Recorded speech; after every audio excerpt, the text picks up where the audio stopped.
अस्सलाम वालेकुम everyone. दियोसा newbie adventurer के पिछले एपिसोड में हमने देखा था कि रैसर कितना इगोइस्टिक आदमी है जो अपने दुश्मन को मारने के लिए कुछ भी कर सकता है। तो अब रिक के साथ क्या होगा, क्या वो उसे हरा पाएगा? तो चलिए जानते हैं आगे की कहानी को एपिसोड नंबर 3 के साथ।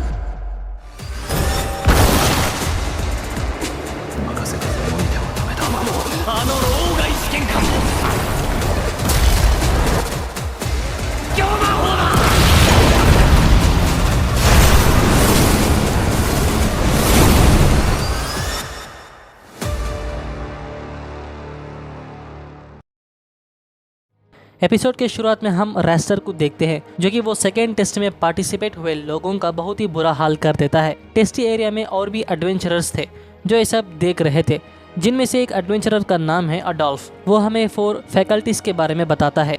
यानी एक एडवेंचरर के अंदर ये 4 चीज़ें रहना ज़रूरी है। पहला physical strength, body control, magic reserve और फाइनली मैजिक कंट्रोल। ये सभी मिलकर एक एडवेंचरर की स्ट्रेंथ को बढ़ाने में इन्फ्लुएंस करता है। खैर, अडोल्फ का खास एबिलिटी है दूसरों की फाउंडेशनल को देख पाना। अडोल्फ अब एग्जामिनर रैसर का पावर भी देखता है, जिसे पता चलता है कि रैसर के पास मैजिक रिजर्व ज़्यादा है, जो कि बहुत ही अच्छी बात है। अडोल्फ जब भी दूसरों की पावर्स देखने लगता है जिसे उसे एक वीकनेस बन जाती है, यानी उसके आंखों में दर्द होना शुरू हो जाता है। पर वो देखता है कि वहाँ एक आदमी था और वो दिखने में काफ़ी मायूस था। वो कोई और नहीं, रिक था। अडोल्फ को रिक इंटरेस्टिंग लगता है तो वो उसके पावर्स को भी देखता है। Then what happen next?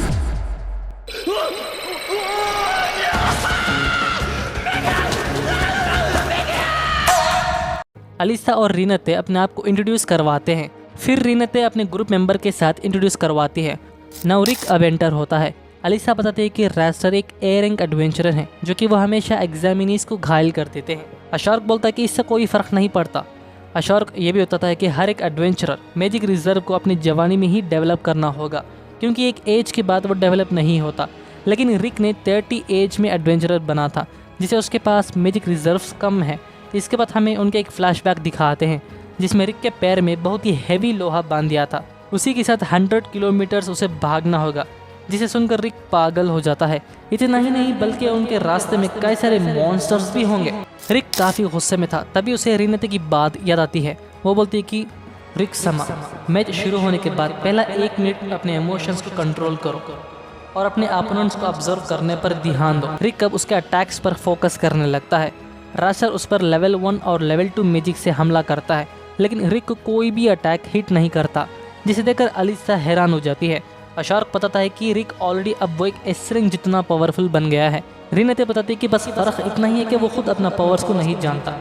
Racer उस पर बार बार हमला करता है,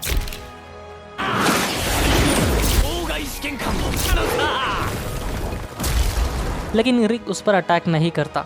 वहाँ फ्रीड और एंजेलिका भी थे जो कि वो रैसर को चीयर अप कर रहे थे। खैर, काफ़ी सारे अटैक्स के बाद भी रिक खड़ा होता है, जिसे देखकर रैसर को इरिटेट होने लगता है। रिक कई देर फोकस करने के बाद ये बात समझ लेता है कि उसके पास मैजिक रिजर्व तो ज़्यादा हैं, लेकिन बाकी सब वीक हैं। तो वो कहता है कि वो इस जैसे अपोनेंट से नहीं हारेगा। रैसर अब काफ़ी strongest attack fire of eliminate से हमला करता है, लेकिन रिक एक बैडास वे में, वो भी सिंगल हैंड से उसके हमले को रोक देता है।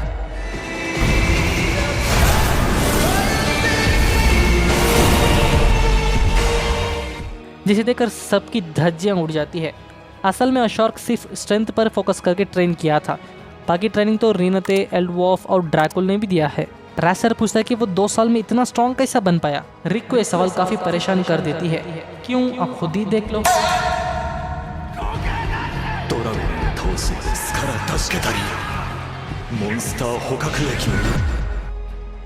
अलीसा बताती है कि ऐसे करते वक्त वो कई बार मर चुके होंगे। अशार्क बताता है कि हाँ, लेकिन मरने के बाद मेरा हील पावर इस्तेमाल किया जाए तो तुरंत ही जिंदा हो सकते हैं। तो इसके हिसाब से देखा जाए रिक की मौत कई बार हो चुकी है। खैर, रैसर इन सब को नहीं मानता। वो पूछता है कि तुम्हारा मकसद क्या है। रिक बताता है कि मेरा target the strongest monster being Kaiser एल्सिपियट को मारना, जिसे सुनकर वो सब हंसते हैं। अशार्क बताता है कि उनका टीम का टारगेट में से एक बड़ा टारगेट ये भी है, वो भी उसी का पीछा कर रहे हैं। खैर, रैसर बोलता है कि चलो अब इस लड़ाई को ख़त्म करते हैं। वो रिक को पकड़ लेता है, फिर अपना स्ट्रॉन्गेस्ट फॉर्म इम्परमेनेंस में बदल जाता है, जो कि लेवल 8 का मैजिक है, जो सबसे पावरफुल है। और अब वो उस पर वार करने तैयार हो जाता है। Now let's see who will win the final fight।